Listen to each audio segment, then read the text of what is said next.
Hola chiques, espero que estén bien. Mi nombre es Natalia y soy voluntaria del área de biología y hoy vamos a revisar la clase de mutaciones cromosómicas y cariotipo. Quería comenzar mostrándoles esto que es las especificaciones del temario del DEMRE para la prueba de este año. ¿Por qué? Porque, como ustedes bien sabrán, este año la PTU no considera el contenido de cuarto medio. Pero yo creí que era pertinente, de todos modos, pasar en esta clase parte de la materia de mutaciones que se ve generalmente para preparar PSU y que ahora no está considerada porque no se ha visto la parte de expresión génica. Por lo mismo, si a ustedes se les hace muy difícil de entender o no quieren revisarlo ahora, pueden aplicar su criterio para ver si quieren estudiarlo con mayor profundidad o no. Lo que pide específicamente el DEMRE que manejen para la prueba de este año está ahí destacado en color amarillo y dice: implicancias y consecuencias de algunas mutaciones cromosómicas considerando monosomías, trisomías, translocaciones e inversiones, además del estudio de cariogramas, que es lo que también se conoce usualmente como cariotipo. Bien, vamos a partir hablando entonces de qué es lo que entendemos nosotros por mutaciones. Debemos recordar entonces que el material genético de nosotros es una molécula de un ácido nucleico que es el ADN o ácido desoxirribonucleico, que es la que está acá. Esta molécula, ¿cierto?, es bicadenaria, está conformada por dos cadenas en donde el esqueleto está conformado de grupos fosfato y azúcares de 5 carbonos que son las desoxirribosas. Y además, hacia su interior tienen bases nitrogenadas, ¿cierto? Donde hay 4 diferentes tipos, que son la adenina, timina, citosina y guanina, que están esquematizadas aquí con diferentes colores y que se unen por complementariedad de bases a través de puentes de hidrógeno. Recuerden que la adenina se une a la timina por 2 puentes de hidrógeno y la citosina a la guanina por 3 puentes de hidrógeno. Además, es bueno siempre que recuerden que tenemos dos tipos de bases nitrogenadas. Están las púricas, que son las que tienen 2 anillos, y las pirimídicas que tienen un anillo. Hay una mnemotecnia bien buena para recordar esto, que es agua pura, que es adenina y guanina son purinas. Por ende, citosina y timina son pirimidinas. ¿A qué voy con toda esta parte introductoria? Bueno, primero a que nos situamos en contexto, ¿cierto?, de que las mutaciones se producen en el material genético que es el ADN. Además de que el esqueleto de azúcar fosfato dentro de la misma molécula es de alguna manera constante. ¿A qué me refiero? Todos los grupos fosfatos a lo largo de la molécula son molecularmente iguales y los azúcares, las desoxirribosas, también son iguales. Entonces, ¿cuál es la parte variable de esta molécula? Es la secuencia de bases nitrogenadas y eso es algo que tenemos que tener siempre en cuenta, porque generalmente, y sobre todo en las mutaciones puntuales, vamos a ver que los efectos de las mutaciones se producen por el cambio en la secuencia de las bases nitrogenadas, que son la zona variable de la molécula. Bien, entonces, ¿por qué pueden producirse cambios en nuestro ADN o material genético? La verdad es que por diversas razones. Tenemos cambios producidos por factores endógenos, que son los que se generan por efectos de reacciones que ocurren adentro de la misma célula. Y hay reacciones de hidrólisis, desaminación, alquilación, oxidación, eso es netamente para ejemplificar. Pero también tenemos factores exógenos o externos que son capaces de producir cambios en el ADN y pueden ser de tipo químico, físico o biológico. Ahí mismo, aquí abajo tienen una tabla de los principales agentes mutagénicos o que pueden causar mutaciones en el material genético. Los de tipo físico y químico están especificados acá. Y bueno, estos cambios que se producen en el ADN, la verdad es que son bastante frecuentes, muy frecuentes. Pero nosotros tenemos una maquinaria celular destinada a reparar esos daños al ADN o esos cambios que se producen. Entonces, en la situación en que por X motivo existe una deficiencia o directamente una ausencia del funcionamiento de esa maquinaria de reparación, o el daño es de una magnitud muy grande y no se puede reparar, por lo que ese cambio que se produjo se perpetúa en la célula, ahí vamos a estar hablando de mutación. En palabras simples y como para cerrar el concepto, son cambios de la secuencia de nucleótidos del ADN. que se traduce básicamente a cambios de la secuencia de bases nitrogenadas, como les decía, que es la parte variable. Y son estos cambios que se perpetúan de alguna manera porque no pueden ser reparados por la maquinaria celular. Las mutaciones son el origen primario de toda la variación genética que existe en los seres vivos. Vamos a ver un poco más de eso en unas diapositivas más adelante. Bien, ahora, ¿de qué depende el nivel de propagación de una mutación? Primeramente, depende del tipo de célula en el que se produzca. Nosotros tenemos unas células que son las de la línea germinal, que son las que nos van a producir gametos. Entiéndase los ovocitos y los espermatozoides, ¿cierto? Que están en las gónadas. Esas son las células germinales. Si la mutación ocurre en las células germinales, lógicamente va a ser capaz de heredarse a la descendencia de estos individuos, porque va a formar gametos, los gametos eventualmente van a ir, ¿cierto?, a formar un cigoto cuando se produzca la fecundación y van a dar origen a un nuevo individuo. Aquí en este esquema se puede ver, ¿cierto?, este individuo que en su tejido germinal, en este caso como aparentemente es un hombre, él en sus testículos probablemente tuvo una mutación en un sector que es este que está acá. Entonces, los espermatozoides que deriven de esta zona gris, que es el sector que no ha sido mutado, van a dar origen a descendencia normal. Si se juntan con un ovocito para formar un nuevo individuo. En cambio, si los espermatozoides provienen de este sector mutante, van a dar origen a una descendencia que va a heredar esa mutación. Y por otro lado tenemos una línea celular que es la línea somática, que son todas aquellas células que no pertenecen al tejido germinal, que no van a formar gametos. Y de la misma forma, lógicamente, si la mutación ocurre en una célula somática, no se va a heredar a la descendencia. Como ustedes pueden ver acá, ¿cierto? Le ocurrió una mutación en su tejido somático y la descendencia va a ser normal o no va a aportar esa mutación. Sin embargo, la mutación sí puede propagarse dentro del mismo individuo que la sufrió.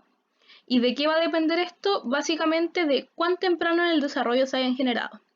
Piensen ustedes que nosotros nos originamos a partir de una única célula que es el cigoto, ¿cierto? Cuando ocurre la fecundación se junta el ovocito, se junta el espermatozoide y dan origen a este cigoto que es una única célula. Si la mutación ocurriese ahí, en esa primera célula, en el cigoto, esa célula va a hacer sucesivas mitosis en donde se va a propagar esa misma mutación que sufrió, por ende, como el individuo, todas sus células van a tener la mutación. En cambio, si ya en la vida adulta de alguien se produjo una mutación en un determinado tejido, la propagación puede ser mucho menor. De hecho, si fuese en un tejido, por ejemplo, que tiene bajo índice proliferativo, es decir, que no se divide mucho, va a quedar remitida a una extensión muy pequeña, porque las células que van a aportar esa mutación van a ser las que desciendan de la célula que la sufrió, las que por mitosis se originen a partir de la célula que la sufrió. ¿Ya? Y al tener una extensión menor, probablemente también van a tener una consecuencia menor para ese individuo. Consecuencia, sea positiva, negativa. Bien, entonces nosotros tenemos dos criterios principales para clasificar las mutaciones. El primero es según su efecto. ¿Ya? Generalmente se asocia la palabra mutación con algo negativo y eso no es tan así. Podemos ver aquí que hay mutaciones positivas o favorables, que son las que simbolizamos con un signo más, y que de hecho son muy necesarias, como yo les venía adelantando ya, porque dan origen a estas variaciones genéticas que permiten la diversidad entre los individuos de una especie y permiten que se produzca la evolución. Aquí tenemos un ejemplo de esto que nos ilustra la evolución de las jirafas de acuerdo a la teoría de Darwin. Ustedes pueden ver aquí que antiguamente las jirafas no eran como nosotros las conocemos hoy día con el cuello y las patas muy largos. Había individuos que tenían las patas y el cuello más largos que otros, y esto era por mutaciones que habían sufrido que determinaban que sus características fueran de cuello más largo y patas más largas. ¿Y qué pasó? En el ambiente en que estas jirafas estaban, hubo una escasez de alimento, que eran hojas. Por ende, las únicas hojas disponibles estaban a mucha altura. Entonces las jirafas con cuello y patas largas tenían mayor facilidad para obtener estas hojas, para alimentarse y consecuentemente mayor tasa de supervivencia. Y de acuerdo a cómo funciona la selección natural, que es algo que no vamos a ver con detalle ahora, también tenían más éxito para reproducirse. Entonces, con el tiempo, como sobrevivían más y se reproducían más, cada vez había más individuos en esta población, más jirafas con cuello y con patas largas, porque el ambiente en que vivían favorecía estas características, hasta que eventualmente toda la población de jirafas cambió y todas terminaron siendo de cuello y patas largas, como las conocemos hoy. ¿Ya? Esto fue favorable porque les permitió sobrevivir en un ambiente que tenía estas complicaciones de escasez de alimento. Por otro lado, tenemos las negativas o desfavorables, que las simbolizamos con un signo menos, y que son las que más se estudian generalmente, al menos para términos de preparación de la PSU, que son las que producen consecuencias negativas para el fenotipo del individuo, enfermedades, etc. Y también tenemos un tercer tipo que son las tipos neutras o silenciosas, que son aquellas que aparentemente no producen ningún cambio en el fenotipo del individuo que las tiene. ¿Ya? Y el otro criterio de clasificación es de acuerdo a su extensión.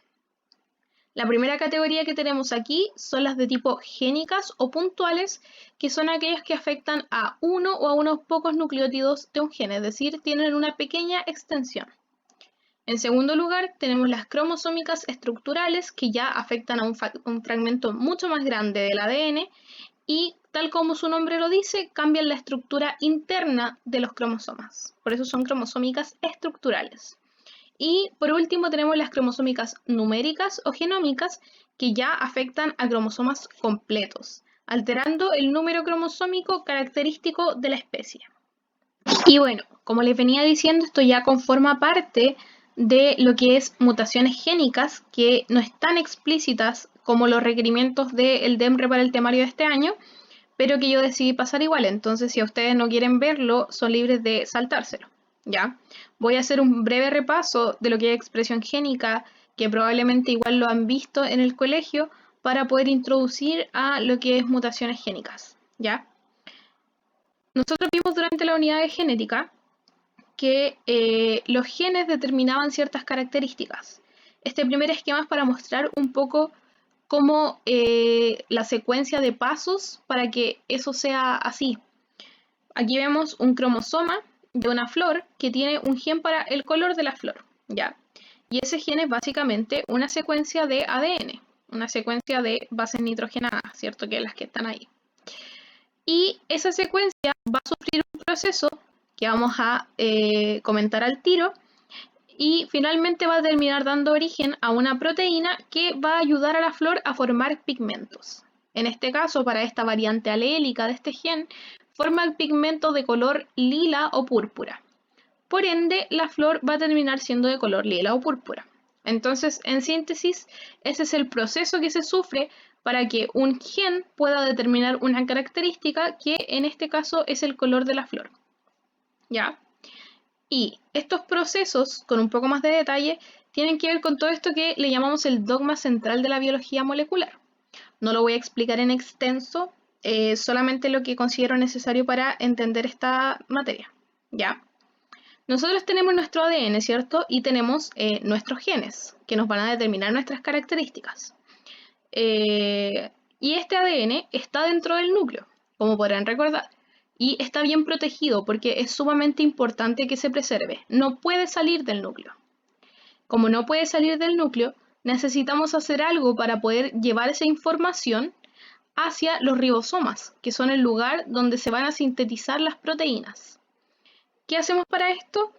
Un proceso que se llama transcripción, en donde se genera una copia de la información que hay en el ARN, o sea, en el ADN, disculpen, en una molécula que es el ARN mensajero, que es otro tipo de ácido nucleico, ¿ya? Entonces esa información se copia a este ARN mensajero a través del proceso de transcripción, y ese ARN mensajero va a salir del núcleo y va a llegar a los ribosomas llevando esta información. Esa información se va a leer de una manera especial. Se lee de a cada 3 bases nitrogenadas, ¿ya? y a ese conjunto de 3 bases nitrogenadas nosotros le vamos a llamar codones, ¿ya? Un codón es un conjunto de 3 bases nitrogenadas. Entonces, en el ribosoma, ese ARN mensajero se va a leer y se va a traducir. Por cada 3 bases nitrogenadas o por cada codón va a haber una correspondencia a un aminoácido, que es, como ustedes podrán recordar, el monómero del polipéptido o de la proteína. Entonces, a cada codón corresponde un aminoácido en particular. Como ustedes pueden ver aquí, AUG, ¿cierto? Que es adenina uracilo-guanina. Este primer codón corresponde a un aminoácido. No se alcanza a ver acá abajo. Se va a ver ahí. Ya, ahí está. Es la metionina, ¿ya? Después tenemos otro codón que es el AUC, que me va a codificar otro aminoácido que es la isoleucina, y así se va leyendo, traduciendo y se va formando la proteína, ¿ya? Y al final podemos ver que esa UAA que está acá, en vez de codificarme para un aminoácido, me codifica una señal de término. Eso quiere decir que está diciendo básicamente, terminó aquí la traducción, se acabó la información, la proteína está lista y hay que detener la maquinaria de traducción, ¿ok? Y existe una cosa que es el código genético, que es el que está aquí, esto es para que lo conozcan solamente, en donde se muestra la correspondencia entre los codones del ARN mensajero y el aminoácido para el que codifican, ¿ya? Y hay algo que tenemos que notar en este código genético, que es que, fíjense, más de un codón diferente, en este caso, por ejemplo, UUU, que son 3 uracilos, o UUC, que son 2 uracilos y una citosina, ambos codones van a codificarme para el mismo aminoácido, que en este caso es la fenilalanina, ¿ok? Y eso se repite en muchos casos, fíjense acá, 4 codones diferentes me van a codificar todos ellos para serina, ¿ya? Entonces, esta es una característica del código genético. Se dice que el código genético es redundante o es degenerado, así se le llama. Y eso igual me va a determinar cosas en las mutaciones, que la vamos a ver ahora en un par de diapositivas más. Aquí en amarillo también está destacado, por ejemplo, estos 3 codones que existen, que son los que me dan señales de stop, de término, que es lo que yo les venía conversando. Y este, que es la metionina, ¿cierto? AUG, este es un codón de iniciación, ¿ya? Toda proteína existente comienza su traducción con este codón y el primer aminoácido que se añade es la metionina. Bien, habiendo entendido eso, vamos a ver las mutaciones génicas, ¿ya? Tenemos un primer tipo que es aquella por sustitución de bases nitrogenadas, donde se sustituye una base nitrogenada, que es la normal, por otra. El primer tipo es la transición, en donde la base nitrogenada que se sustituye se cambia por una de su mismo tipo, ¿ya? ¿A qué se refiere con de su mismo tipo? Una pirimidina por una pirimidina o una purina por una purina, ¿ya? Recordemos, adenina y guanina son purinas, citosina y timina son pirimidinas. Entonces, en esta transición de acá, fíjense, se cambió la timina, que era la original, por una citosina. Ambas son pirimidinas, así que esto es una transición. Y posteriormente, como aquí al final en vez de timina quedó una citosina, se va a cambiar la adenina que había por una guanina simplemente por complementariedad de bases, para respetar la complementariedad de bases, ¿ya? Y el otro caso de la sustitución de bases es exactamente lo contrario, se llama transversión, y es cuando se sustituye la base por una del otro tipo, es decir, una púrica por una pirimídica o una pirimídica por una púrica, ¿ya? En este ejemplo de acá, tenemos que ahora la timina se sustituyó por una guanina, es decir, esta timina que era una pirimidina se sustituyó por una guanina que es una purina, ¿ya? Transversión. Entonces, finalmente aquí vuelve a pasar lo que les comentaba, de que la guanina quedó acá y la adenina se cambió por una citosina para respetar la complementariedad de bases. Aquí también tienen un cuadro que pueden, si quieren, detener el video y revisarlo con mayor detalle, ¿cierto? Donde con naranjo tenemos simbolizado lo que serían transiciones y con azul todo lo que correspondería a una transversión. Bien, y el segundo tipo de mutación génica que tenemos es aquella que es por corrimiento del marco de lectura. ¿A qué se refiere con el marco de lectura? Yo les dije que nosotros para traducir leíamos de una forma especial. Leíamos de a tripletes de bases nitrogenadas o tripletes de nucleótidos, ¿cierto? Y que esos tripletes eran los codones que codificaban para aminoácidos específicos. Ya. Entonces, nosotros podemos tener un tipo de mutación que es la adición o inserción, que es donde se añaden o se incorporan nucleótidos en el ADN en un número no múltiplo de 3. Y la deleción o eliminación, que es cuando se eliminan o se pierden nucleótidos también en un número no múltiplo de 3. ¿Por qué es un número no múltiplo de 3? Por lo mismo que les vengo diciendo, porque si tuviéramos adiciones o deleciones en un número múltiplo de 3, por ejemplo, si yo añadiera 3 nucleótidos, claro, me quedaría un aminoácido ahí entre medio que nuevo, que no era el original, pero el marco de lectura no se me cambiaría porque ese aminoácido, o sea, ese triplete se leería como un aminoácido extra y después la maquinaria de la célula seguiría leyendo en el mismo orden que estaba leyendo antes. En cambio, si se añaden 1, 5, 2, cualquier cosa que no sea múltiplo de 3 o si se eliminan, va a cambiar todo el orden de lectura. Fíjense aquí. Aquí existía este gen, que era el normal, ¿cierto? Se traducía a un ARN mensajero y ese ARN mensajero se leían sus codones y daba origen a un polipéptido que tenía una secuencia de aminoácidos que era histidina, histidina, histidina, histidina. ¿Ok? Entonces, primer caso acá, en la letra B, lo que tenemos es una deleción de un, un nucleótido. Fíjense, ese nucleótido que estaba ahí originalmente se eliminó. Entonces ahora la molécula que me queda de ARN mensajero se traduce y me queda así. CAU, eso estaba igual, ¿cierto? Histidina. CA y esa U que debería haber estado aquí se fue. Entonces ahora el codón incorpora la que viene después, una C. Se lee CAC, histidina. O sea, igual que acá. ¿Qué pasó? Lo que les venía comentando yo del código genético que es redundante. Justo en este caso coincidió que este nuevo codón que se formó codifica para el mismo aminoácido que el original. Entonces, en ese sentido, no hubo un cambio en la secuencia de aminoácidos de esta proteína. Y en algunos casos ese tipo de mutación se da así y es silenciosa. No produce nada, ningún efecto, porque la proteína queda igual. Pero en este caso en particular, fíjense, a pesar de que aquí, claro, se mantuvo histidina, después ya, como se eliminó esa U, todo el orden cambia, pues. Ahora se lee AUC acá, en vez del CAU que está aquí en el original, y tengo isoleucina, después de nuevo isoleucina, y ya me cambió toda mi secuencia de aminoácidos y la proteína es nada que ver con la original. Ya. Mismo caso sucede en la letra C, ¿cierto? En que en este caso es una adición. Se añadió este par de nucleótidos, ¿cierto? Y fíjense, ahí se incorporó una citosina. Entonces cambia todo el orden de lectura de los codones. Tenemos histidina, histidina. Y aquí ya se me desordenó todo, ¿cierto? Donde tengo una prolina, creo. No leo muy bien.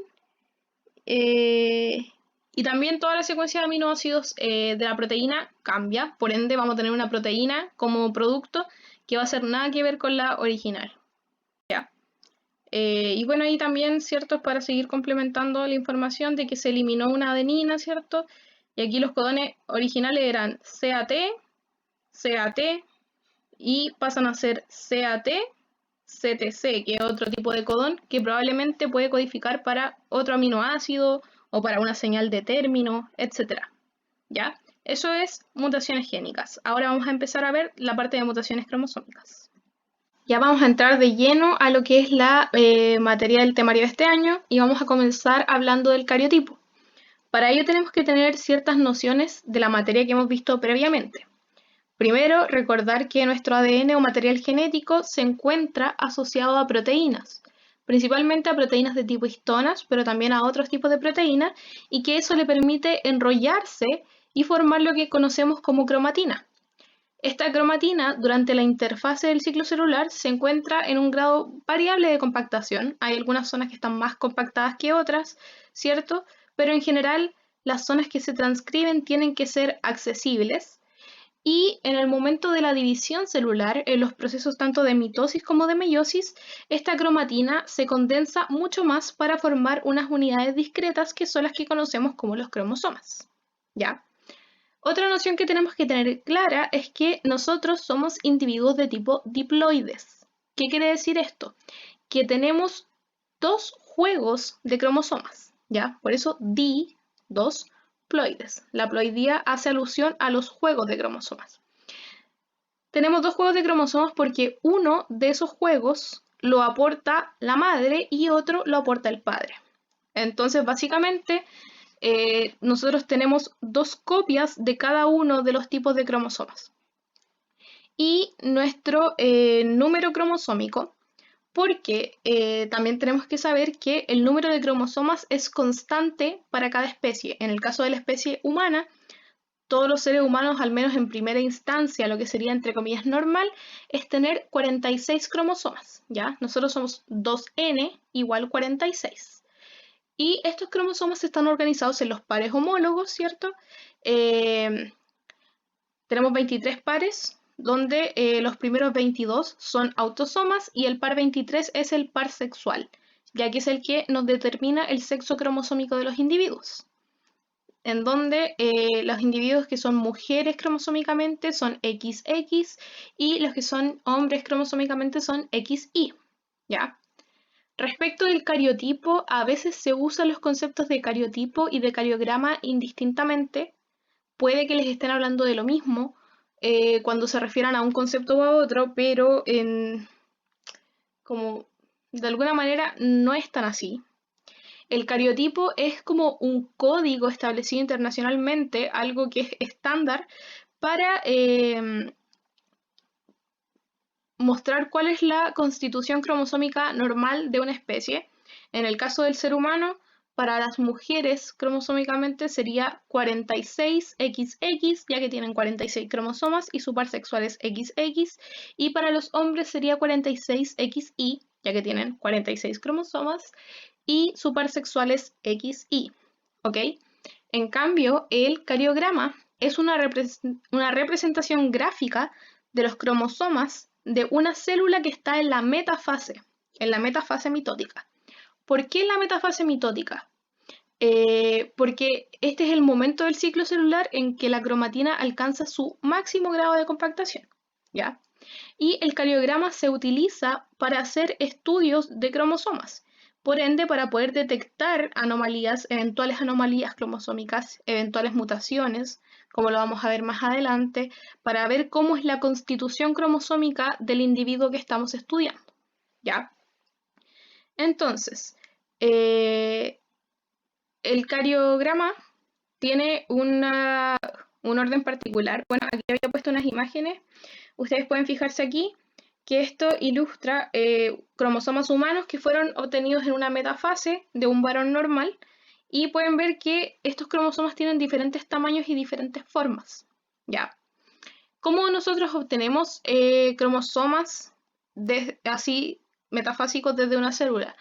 Tenemos que recurrir a un medio hipotónico. Si ustedes recuerdan de la materia de osmosis, ¿cierto? Al tener un medio hipotónico, la célula va a reventar, se va a producir la citólisis y va a poder liberar estos cromosomas. Y además debemos de tener esa mitosis para que se detenga ahí como en la prometafase y se queden ahí los cromosomas. Y eso se hace con un químico antimitótico que se llama colchicina, que lo que hace es desarmar la estructura de los microtúbulos que forman el uso mitótico, ¿ya? Entonces nosotros tenemos estos cromosomas y lo siguiente que hay que hacer es ordenarlos. Ahora, ¿cómo se ordenan? Porque existe un criterio para ordenarlo. Se ordenan en pares homólogos, ¿ya?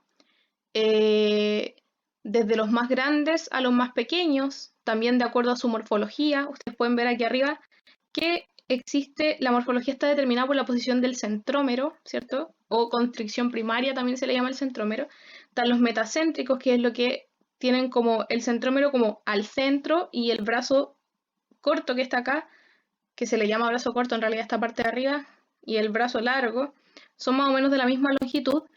El submetacéntrico lo tiene un poco más arriba, ¿cierto? Y los bracitos de acá son un poco más cortos y estos un poco más largos. Subtelocéntrico ya hay una mayor diferencia, estos son bastante más cortos y estos siguen siendo más largos. Y en el telocéntrico o acrocéntrico no es que no existan los brazos cortos de acá arriba, pero son tan pequeños que prácticamente no se ven, ¿ya? Entonces nosotros ordenamos de acuerdo a tamaño, por pares homólogos, de acuerdo a su morfología, y los autosomas primero y separados los cromosomas sexuales. Pero si ustedes se fijan aquí, todo está teñido con un colorante que se llama Giemsa. Si nosotros tuviéramos que tomar estos cromosomas, que es el trabajo que se hace para armar el cariotipo después de que se obtienen, hay varios que se parecen en tamaño, se parecen en morfología, entonces es súper complicado juntar los pares correctamente. Y eso se solucionó con una técnica que se hizo más adelante que se conoce como el bandeo G, que es una de las más usadas. Ya, aquí está. Este es el primer mapa, como dice ahí, de los patrones de banda G de cromosomas humanos que se publicaron internacionalmente. Después se fue modificando y todo. Pero este fue el primero. ¿Qué es el bandeo G? Fíjense ustedes aquí que los cromosomas aparecen con unas bandas claras o blancas aquí y otras bandas oscuras. ¿Ya? El bandeo G es esta técnica que nos permite obtener este tipo de bandas o este patrón de banda en los cromosomas. Y si ustedes se fijan en este esquema, ese patrón de bandas es específico para cada cromosoma. Es igual para cada par, ¿cierto? Ambos cromosomas del par 1, uno que aportó la mamá y otro el papá, van a tener ese mismo patrón de bandas claras y oscuras y son diferentes entre los distintos cromosomas. Por ejemplo, si ustedes miran aquí, el del 1 es diferente al del 2, el del 2 al del 3 y así sucesivamente. No existe ninguno en que el patrón de bandas sea igual, ¿ya?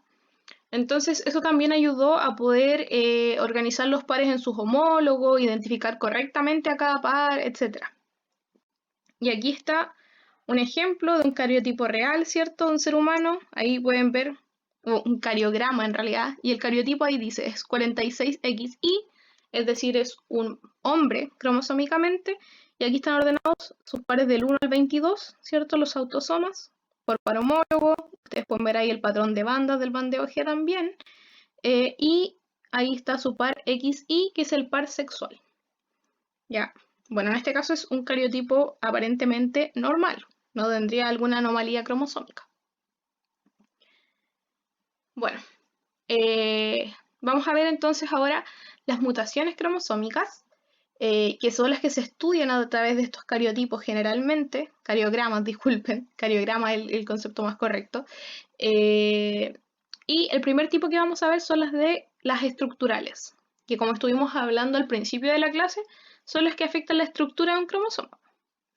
Dentro de ellas tenemos la deleción, que es cuando se pierde un trocito del cromosoma, y tenemos dos tipos. Una es cuando se pierde un trozo que está al extremo. Si ustedes se fijan acá, este era el cromosoma normal, ¿cierto? Y aquí tenemos una deleción terminal porque se perdió un extremo. El extremo que tenía ahí, al menos supongamos que esos son genes que están enumerados, que tenía el gen 1 y 2, se perdió. Deleción terminal, ¿cierto? Se produce una fractura ahí en el cromosoma, se pierde ese pedacito. Y la deleción intersticial es cuando se pierde un pedazo que está a lo largo de uno de los brazos, es decir, entre medios, no un pedazo terminal. Para ello tiene que haber una doble fractura, ¿cierto? Aquí podemos ver una deleción intersticial en donde se perdió este pedacito, ¿cierto? Que tenía los genes 2 y 3, entonces tuvo que haber ocurrido una fractura acá y otra fractura por acá para que este pedazo se perdiera y saliera. Y luego el cromosoma se volvió a unir, perdiendo esa parte de la información. Por otro lado tenemos la duplicación, que es cuando un segmento del cromosoma se repite. O sea, esta información va a estar en dosis extra, entre comillas, en el material genético de la persona que tenga la mutación. Fíjense que el cromosoma normal tenía ahí enumerados sus genes, ¿cierto? A, B, C, D, E, así hasta la L. Y este segmento GH, con los genes GH, se duplicó y ahora lo tiene 2 veces, ¿ya? Eso es una duplicación.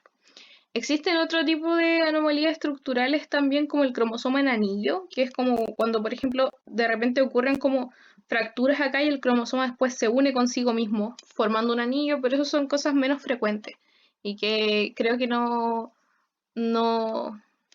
tiene mayor importancia revisar para esta materia. Y bien, estas las puse con asteriscos porque son las que están específicamente en el temario, ¿cierto? También son de tipo estructural. La primera que vemos acá a la izquierda es una inversión, que tal como lo dice su nombre es cuando un segmento del cromosoma se invierte o cambia sentido dentro del mismo cromosoma, ¿ya? Por ejemplo, podemos ver aquí, ¿cierto? Este cromosoma tenía los genes desde la A hasta la I, y este sitio donde están los genes E, F, G, H sufre una inversión y queda hacia el otro lado, pues en el otro sentido. Entonces ahora es H, G, F, E. Se invirtió. Y tenemos dos tipos de inversiones. Están las pericéntricas y las paracéntricas. Las pericéntricas son aquellas inversiones en donde el segmento del cromosoma que se invierte incluye al centrómero, ¿ya? Y las paracéntricas son aquellas en donde el sector que se invierte no incluye al centrómero. Por ejemplo, la de aquí sería una paracéntrica, porque el pedazo estaba acá. No se comprende el centrómero está aquí arriba, ¿cierto? No está involucrado en el sitio en donde se produce la inversión. Y por otro lado tenemos la translocación, que es la reubicación de un segmento cromosómico dentro del mismo cromosoma, cuando es intracromosómica, o la transferencia de un sector del cromosoma a otro cromosoma, ¿ya? Y esa transferencia a su vez puede ser recíproca o no recíproca, es decir, esa transferencia es recíproca cuando el cromosoma le pasa un pedacito a otro y ese otro cromosoma también le pasa un pedacito de él, y no recíproca cuando solamente uno le cede un pedacito o un fragmento a otro cromosoma y ese otro cromosoma que lo recibe no le da nada, ¿ya? Ahí ustedes pueden ver un ejemplo. Antes de la translocación había un cromosoma, bueno, y eso es entre cromosomas no homólogos, ¿ya? O sea, no del mismo par. Había un cromosoma 4, ¿cierto? Del par 4 y uno del par 20. Aquí estaban en su estado normal y aquí ocurrió una translocación de tipo recíproca, porque el cromosoma 4 le cedió todo este pedacito al 20 y el 20 le cedió ese pedacito al 4, ¿ya? Y el segundo tipo de mutación cromosómica que tenemos es el de tipo numérico, ya que como vimos también al principio de la clase, ya afecta a cromosomas completos, por ende va a cambiar el número cromosómico particular de la especie. En nuestro caso, va a cambiar ese número característico de los seres humanos, que es el 46. Los individuos ya no van a tener 46 cromosomas si tienen anomalías numéricas, sino que van a tener más o menos, ¿ya? Y el primer tipo de anomalía numérica que hay es la euploidía. En realidad la euploidía hace referencia a tener uno o más juegos cromosómicos, pero las anomalías que se ven generalmente son las mono y las poliploidías. Entonces, recordemos que nosotros somos diploides, como yo les dije hace un rato, ¿cierto? Tenemos dos juegos de cromosomas. Y las monoploidías son cuando los individuos tienen solamente un juego de los cromosomas, por ende se ha perdido un juego completo, o sea, en el caso del ser humano tendrían 23 cromosomas, y las poliploidías son cuando ya tienen repetido al menos una vez más el juego. Por ejemplo, si fueran triploides, un ser humano, ¿cierto? Si el número normal es 46 y cada juego tiene 23 cromosomas, al menos tendría que tener un juego completo repetido, así que 23 cromosomas más, ¿cierto? Y 46 más 23 son 50 y 59, me parece. Bueno, a lo mejor estoy quedando en ridículo, pero me parece que son 59.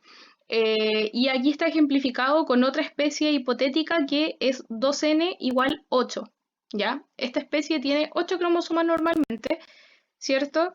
Y son 2n igual 8, son n igual 4, ¿cierto? Están organizados aquí los pares homólogos. Tienen, como son diploides, tienen dos juegos, o sea, tienen dos copias de cada uno de los tipos de cromosomas. Y aquí ya el individuo es triploide, fíjense, ahora tiene 3 de cada uno, entonces tiene 12 cromosomas en total, y aquí ya es tetraploide, o sea, tiene 4 de cada uno y 16 cromosomas en total. Ya, las poliploidías y las monoploidías son letales en realidad, o sea, es muy extraño que algún individuo que tenga estas anomalías sea viable y nazca. Y el segundo tipo de anomalías numéricas es cuando, o sea, es el que se conoce como aneuploidía, cuando aumenta o reduce el número en un par de cromosomas, ¿ya? No en un juego completo. y puede darse tanto en los autosomas como en los cromosomas sexuales. Las más frecuentes de este tipo son las monosomías, que es cuando en un par de homólogos falta uno, entonces tenemos un cromosoma solamente en vez del par, o las trisomías, cuando en vez de tener los dos cromosomas del par tenemos uno extra y hay tres, ¿ya? ¿Cuáles son las monosomías, las trisomías como más frecuentes? Porque también cuando hay individuos o cigotos que se conciben y tienen aneuploidías, es muy frecuente que hayan abortos espontáneos y estas cosas, pero la más frecuente, o sea, los casos como viables de individuos que finalmente nacen, está la trisomía 13, que es el síndrome de Patau, la trisomía del cromosoma 18, que es el síndrome de Edwards, la trisomía del cromosoma 21, que es la más conocida, que es el síndrome de Down, la monosomía del cromosoma X, cuando los individuos son X0, porque solamente tienen un cromosoma X en los cromosomas sexuales y nada más, es el síndrome de Turner, y también tenemos ya otra aneuploidía de cromosomas sexuales como la XXI, que es el síndrome de Klinefelter, etcétera, ¿ya? Y acá está el ejemplo de la trisomía del cromosoma 21, que es la que produce el síndrome de Down. Como ustedes pueden ver aquí, este es el cariograma de un individuo con síndrome de Down, que es un hombre o un niño, porque es XY en este caso. Y ahí ustedes pueden ver, pues están ordenados sus pares homólogos, ¿cierto? Y aquí en el que debería ser el par 21, hay 3 cromosomas en vez de haber 2. Y esta anomalía genética es lo que va a dar origen a este síndrome, ¿cierto? Que tiene algunas características, algunas que son bien definidas y otras que son bien variables. Por ejemplo, generalmente las personas con síndrome de Down presentan fenotípicamente unos rasgos faciales bien característicos, en donde tienen como su zona tanto frontal como la parte occipital, o sea, atrás de la cabeza, la tienen como bastante plana, tienen algunos los dientes bien pequeños o su zona transversal de la cara o de la cabeza es como más ancha que la zona como vertical. eh, Además, suelen ser un poco más como pequeños en tamaño y además tienen otros signos como retraso en el desarrollo mental en un grado bastante variable entre individuos. También es muy frecuente que tengan problemas cardíacos o problemas gastrointestinales o que sean más susceptibles de sufrir ciertas enfermedades, ¿ya? Pero estos individuos con síndrome de Down, si llevan como bien controlada su salud, por ejemplo, si se están chequeando constantemente respecto de los temas cardíacos o en general su estado de salud general, tienen muy buena expectativa de vida el último tiempo, o sea, ha aumentado muchísimo con respecto a años anteriores, como tiempos anteriores, décadas anteriores. Y bueno, esto hace referencia a el origen de las mutaciones numéricas, puntualmente de las aneuploidías. Nosotros tenemos que ver que de alguna parte, o sea, en alguna parte del proceso hubo algún problema y por eso tenemos o terminamos teniendo un cromosoma de más o un cromosoma de menos en alguna parte, ¿ya?